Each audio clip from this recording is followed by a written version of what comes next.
Michelangelo drew his picture. You could see the long flowing beard, and there are actually pictures of this man on a sled being drawn by snakes with wings.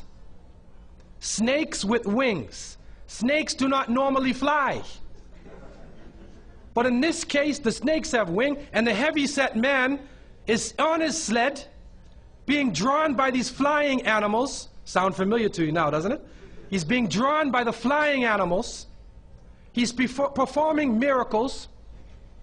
He's coming out on December 25th, which is not the birthday of Isa alayhi salam, has nothing to do with Christianity. It is the time of the Bacchanalia and the Saturnalia, and he is representing riotous fun, drunken revelry.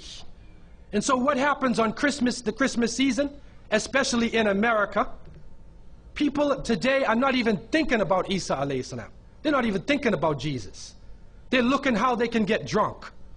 On Christmas, what is going on? In the Caribbean and many parts, if they offer you a Christmas pudding, or Christmas pie, or Christmas drink, watch out.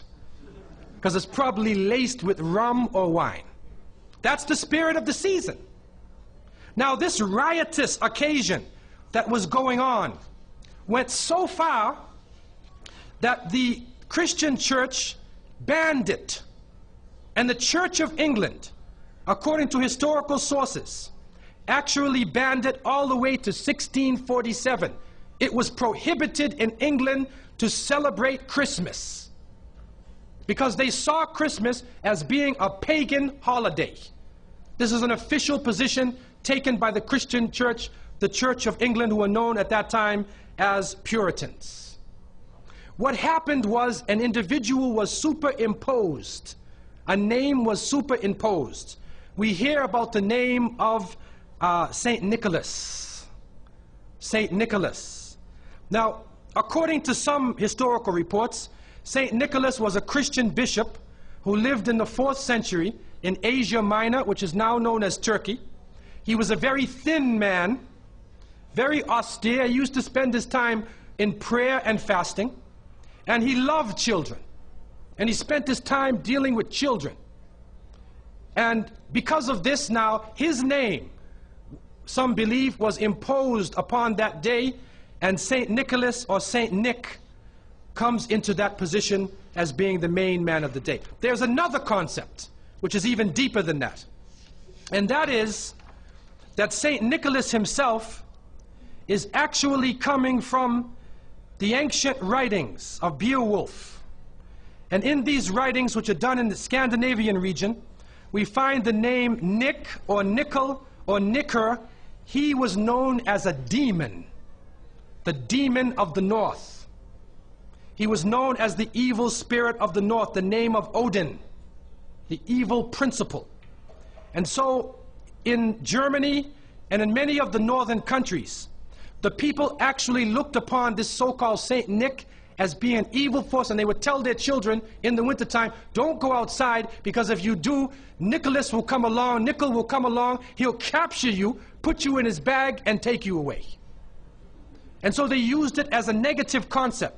In Isaiah, in what is left of the Bible, in chapter 4, in 14:13, the devil is known as the prince of darkness.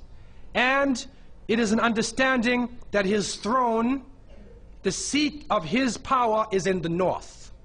Somewhere in the north is the seat of power of this evil.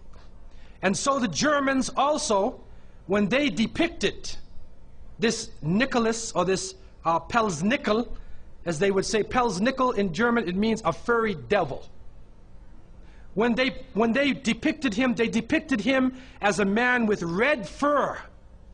He had red fur coat.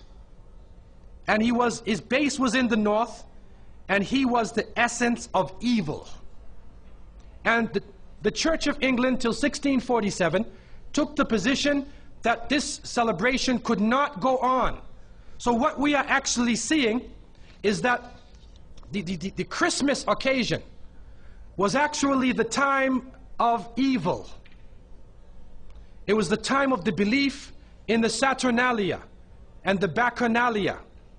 And because of this, they shifted the occasion to New Year's Eve.